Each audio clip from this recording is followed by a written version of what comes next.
Hi hello friends. நம்மளுக்கு வந்து லைக்கே வர மாட்டேங்குது, கொஞ்சம் லைக்ஸ் போட்டு விடுங்க கைஸ். இப்போ நம்ம வந்து ரொம்ப நாள் ஆச்சு வீடியோ போட்டு, இப்போ வந்து பெரிய ஒரு வீடியோவாக போடலான்ட்டு இருக்கிறோம். இப்போ நம்ம புதுசாக பூனை வாங்கியிருக்கோம், அது வந்து ரொம்ப முடி கொட்டுது. அது என்னன்னு பார்த்து சொல்லுங்க கைஸ். இப்போ வாங்க அது காட்டுறோம். பார்த்தீங்கன்னா கைஸ், இது வந்து தூங்குது. இங்கே பார்த்தீங்கன்னா வந்து தூங்கிட்டு இருக்குது. இது வந்து தூங்கிட்டு இருக்குது. பார்த்தீங்கன்னா வந்து என் ஃபேஸ் காட்டுறேன். இங்கே பார்த்தீங்கன்னா ஃபுட்டு வந்து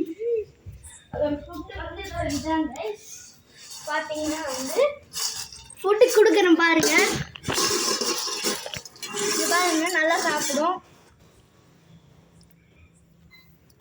பார்த்தீங்கன்னா கைஸ், இது வந்து ஒரு 50 லைக்காக வர வைங்க கைஸ். இது வாங்கினதாச்சு கொஞ்சம் 50 லைக்ஸாக வர கைஸ். ஓகே கைஸ், சரி இதோ நான் வீடியோ முடிச்சுக்கிறேன். Tata bye bye guys.